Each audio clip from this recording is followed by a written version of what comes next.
I've had this topic on my mind now for a little bit. There's not going to be anything really visually on the screen, so you can just put your phone off to the side if you're wearing headphones or do whatever you want, really.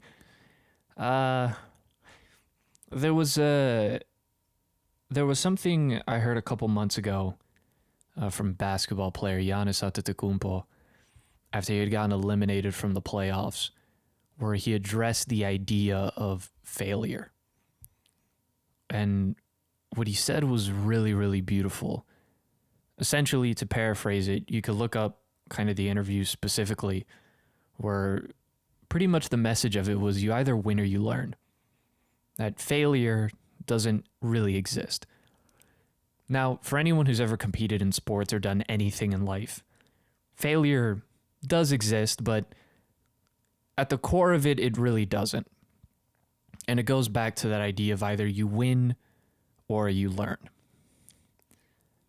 Yes, losses are a thing, of course, but I think it's important not to just look at these things as purely losses because you don't really gain anything from that. Sometimes you'll invest time, you'll invest money, you'll invest whatever it is into something, and you won't get the outcome you want. And that could be seen as failure. But yet, if you look at the process behind attempting said thing, you learned a lot. And in loss, you can learn even more because, say you were to succeed, then it'd be easy to become complacent. It'd be easy when you're constantly winning in whatever it is, or when you're constantly succeeding, to never improve, because why would you if it's working? But when things don't work out, that's when you're able to have an opportunity, a turning point to look at, okay, this is what went wrong. This is what I can do better. But sometimes, even more frustratingly, it's things out of your control. Not everything you do in life is really up to you. And when those things don't work out, then you sort of feel a little trapped. And sometimes it could be difficult to want to take that risk with future endeavors. I've spoken about this before, and I'm saying all of this not because I have it figured out. I don't. I wish I did. I wish I understood myself better. But I know that I'm someone who's very hot or very cold. Either I'm 200% invested, or I just don't care at all. I have what would be considered a very short health bar, if you will. I could do a lot, but you hit me a few times and that's it. And when you, at least speaking about myself, when I don't have the success that I had hoped for, when the reality doesn't meet the expectations for me, then I'll tend to procrastinate on other things. And I would sit there, and I remember there was a point where I laid in bed for like 2 weeks and I just couldn't find the will to do anything. I had all these ideas, but I didn't want to try any of them. And this goes just far beyond the channel, even though the channel is kind of like a public reflection of all of this stuff. You guys can see how the channel's always doing. I wondered if I was just simply being lazy, if I just wasn't, doing what I needed to, and that can always be part of the problem, and at times it has been, admittedly. But I realized my procrastination didn't come from a lack of work ethic in certain aspects. It was fear of outcome. Sometimes when you don't have the success that you want, when you focus so much on the fact that you failed before, you don't try things because you would rather there be no outcome than to have another negative outcome that confirms a lot of insecurities about yourself. It's weird how it all sort of connects, and there's just been stuff that I've been going over and over and over where my whole life without noticing, I've always put my value in who I am as a person into what I can accomplish, into what I can do, into the goals that I set for myself. And there's nothing wrong with setting goals. There's nothing wrong with accomplishments. Those things are great. It's great to strive for those things. but it can be toxic when you put your value completely in those things. Because then when those things go wrong, and again, sometimes it's out of your control, then you feel like everything sort of collapses and you start to question your own worth as a person, when in reality, your worth is in the mere fact that you exist. And when you deal with a lot of insecurity, when you deal with a lot of self-hatred, it's hard to value the fact that you exist. It's hard to ever look at yourself and look at the positive aspects of yourself because of that. And so you put it all into what you're able to do and what you're able to achieve. And so that when you fail, it's not the fact that you failed at whatever it is. It's that now that failure is indicative of your value as a person. And that's what makes it so difficult to recover from. And that's why I myself have collapsed many times after failing at something.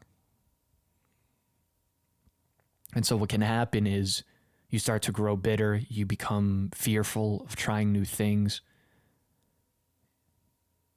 And it becomes really difficult then when you see everyone around you seeming to have success, when you see everyone around you seeming to have their turn, and you feel like you've been going at it as much as them, even more, whatever it is. And it feels, Dolph Ziggler said this one time, sometimes it feels like what you love doesn't always love you back. And it can drive you a little crazy. But if you're willing to look at failure as not something that determines your worth as a person, but if not an experience to which you can learn from and improve, then that's a good way to keep your mind in the right place and focus to keep going forward, even if it's crawling.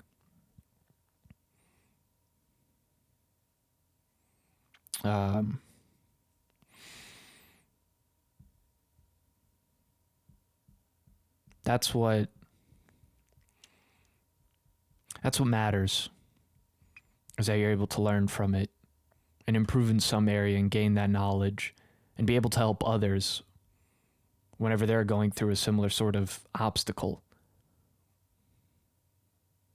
Because that's what it's about, right? It's about your own improvement as a person, and not allowing your failures to be moments where you compare yourself to others. But it's easier said than done. It's easy. It's easy when things are going well.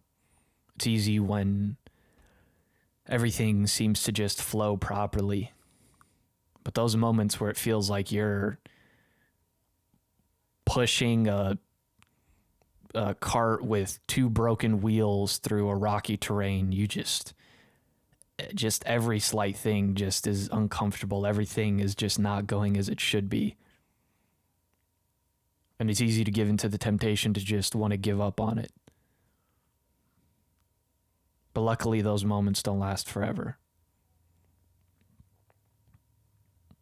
And if you're able to be persistent, if you're able to endure, if you're able to learn from those moments where things don't turn out the way you want,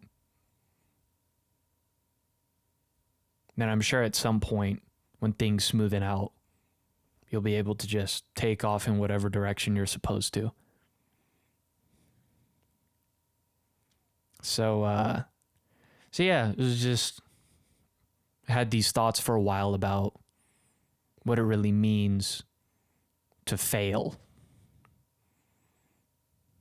And even though on the outside people could look at whatever you attempted and see it as a loss, I think the real key there is to not let others then place expectations upon you for how you should go about reacting to that, or just really going about your own life in general. Because then you might start living to meet other people's expectations and stop living for yourself.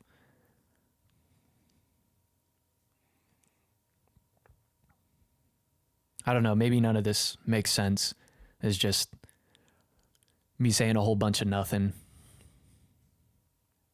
But hopefully this can serve as some sort of encouragement to anyone out there. Because these last few years have been rough for everyone in different aspects. Especially for those who had plans in life. And those plans have just completely gone out the window time and time again. I hope you're able to find the will and the persistence to keep going at whatever you're passionate for, but to understand that you should appreciate yourself just for being here, regardless. This has been The Masked Man. Hope everyone has a blessed rest of the day, and peace.